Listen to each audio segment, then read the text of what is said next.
أهم سببين لعملية تجميل الأنف الشكل الجمالي والوظيفي. لو احنا ما خدناش بالنا من الوظيفة وهي التنفس ممكن يحصل مشاكل، ولو احنا ما عملناش assessment قبل العملية كويس لوظائف التنفس هيحصل مشاكل. لأن ببساطة لو احنا ما عالجناهاش جوه العملية بعد الديفينيشن الجمالي اللي احنا هنعمله هنزود المشكلة طالما ما سعيناش ان احنا نحلها جوه العملية. وهو ده اللي جايين نتكلم فيه النهاردة، النيزل airway obstruction. وده من اشهر الاسباب اللي بنعمل عشانه secondary rhinoplasty. مش الشكل خالص، انت ممكن تكون فنان عملت رسمة جميلة جدا، لكن ينقصنا ان احنا نزود الحس الفني ده بحتة علمية وهي ال airway obstruction. خصوصا ان الاسسمنت اللي موجود دلوقتي للراينوبلاسي خلى العملية مش زي زمان حاجة مستحيلة وحاجة صعبة جدا وحاجة تعتبر كريم دولا كريم في عمليات التجميل. هي بقت expected in a good hands. يعني ايه good hands؟ ان حد عارف هو داخل يعمل ايه. لدرجة هتلاحظ انك انت اغلب المراجع دلوقتي بتتكلم على 10 نقط لازم تعمل لهم ادرس في الاناليسيس بتاعك.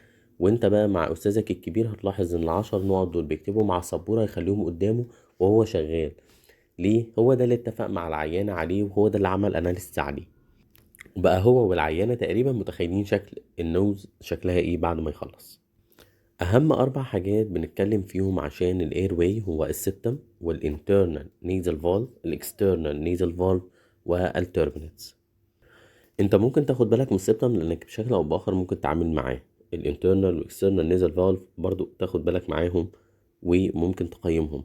لكن التوربنتس دي لازم تكون في بالك. احنا عندنا superior وميدل وانفيريور، ومش مطلوب منك غير انك انت تعمل simple out fraction. مش لازم تشيلها، بالعكس انت لو شلتها ممكن تعمل empty nose، وده يعمل dryness وبالتبعية يقولك انا مش عارف اتنفس.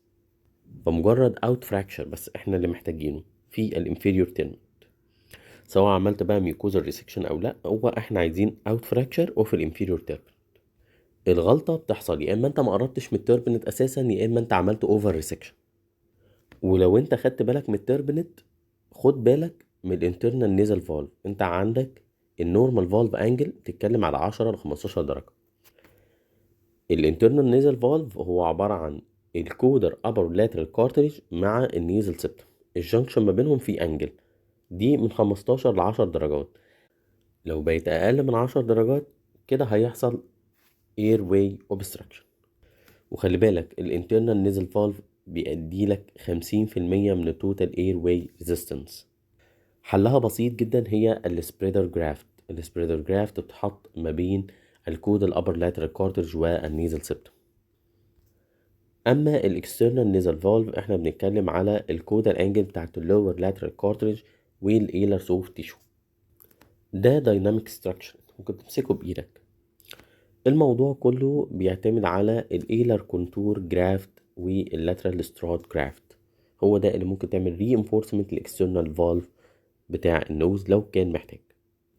انت لو عملت اسسمنت للحاجات دي قبل العملية هيسهل عليك كتير.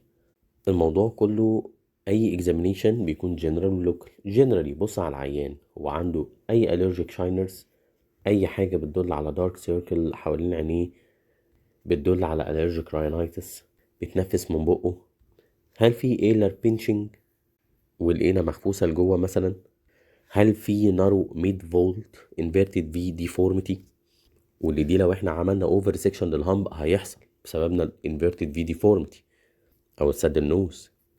هل الميد فولت بيتحرك مع النيزل ريسبيريشن، وده معناه ان ممكن تحتاج سبورت. وخلي بالك العيان قبل العملية ممكن ما يكونش دريان بكل ده. انت اللي بتكشف عليه، انت الدكتور، انت اللي بتبص، انت اللي عارف. هو العيان دلوقتي عارف صفحتك على الانستجرام وصفحة اسك معرفش مين، وبيدوروا على مين الدكتور الارخص، مين الدكتور اللي دافع، مين الدكتور اللي معرفش ايه. لكن لما بنيجي عند الفيزيكال اكزامينيشن انت الدكتور، انت اللي عارف. اعمل كوتل تيست وابدأ سد مناخير وقوم شد الناحية التانية وشوف هل هيتحسن ولا مش هيتحسن. شوف الإيلر ريم هل في اي بنشنج فيها ولا لأ. ودايما اعمل انترانيزال اكزامينيشن وانت في عيادتك. خلي دايما معاك نيزل سبيكولم متعقم كده اهوت، وقوم فكه قدام العيان بشياكة وقوم بص على الانترنال نيزل اكزامينيشن وشوف الفالف بتاعك. وكده تقدر تشوف السبتم والابر لاترال كارتريج معاك.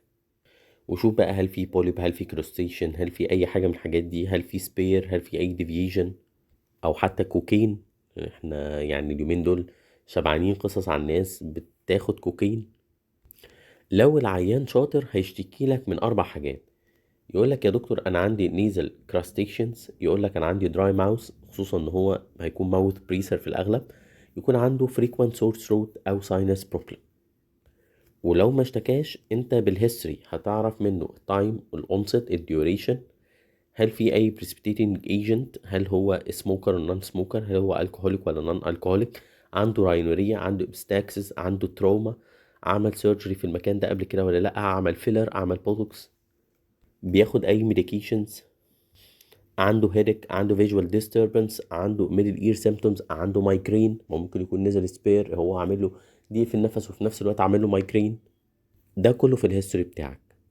طب ايه السيرجيكال ابروش اللي انت هتعمله كحلول للنيزل اير واي اوبستراكشن بعد ما حضرت عيانك وكونسنتاتك وصورك وفهمت العيان والكونسلنج؟ بكل بساطة هتعامل على مستوى السبتم والانترنال نيزل فالف، اكسترنال نيزل فالف، والتوربنت. السبتم ديفيشن هتعالجه. لو في عندك احتياج للسبتوبلاستي هتعمله مع الاخذ بالاعتبار في السبتوبلاستي لما تسيب ال شيب تسيبه وانت سايب العرض بتاعه حوالي 10 ملي، مش تاكله كله، والا لو اقل من كده انت هتكون عملت بنفسك ساد النوز او تسيبه فلوتنج. الانترنال نيزل فاب لو فيها كولابس او نارو هتستخدم سبريدر جرافت او ايلر بتين جرافت، خصوصا لو انت عامل اوفر سيكشن. ولو احنا بنتكلم على external valve collapse او pinch، في الحالة دي انت هتحتاج lateral crural strut graft او ailer contour graft زي البتين جرافت برضو.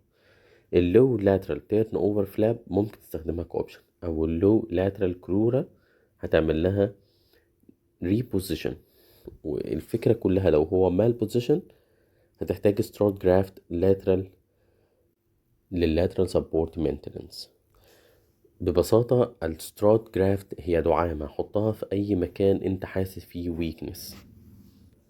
وزي ما قلنا بقى لما نيجي ناحية التوربنت هايبرتروفي، كل اللي أنت محتاجه إيه؟ أنت مش عايز complete excision with mucosal aggressive resection، لا، كل اللي احنا محتاجينه lateral out fracture، lateral out fracture أو reduction مع submucosal cautery.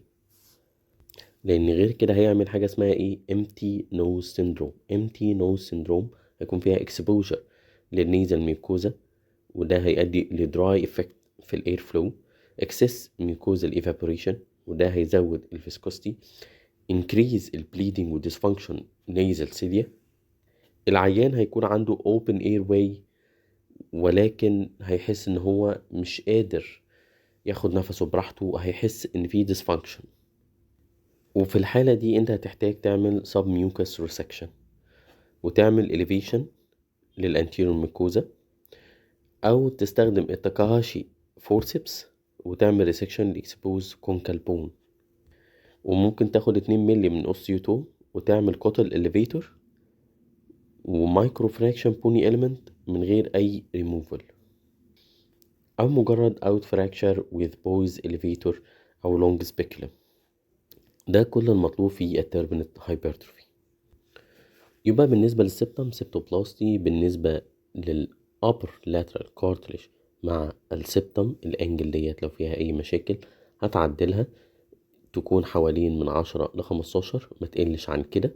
لو احنا بنتكلم على الانفيريور تيربن يا دوب هتعمل اوت فراكشر بكلام مثلا.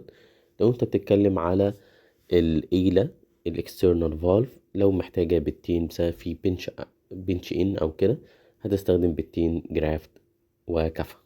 ودي حكاية النيزل اير واي اوبستراكشن ببساطة.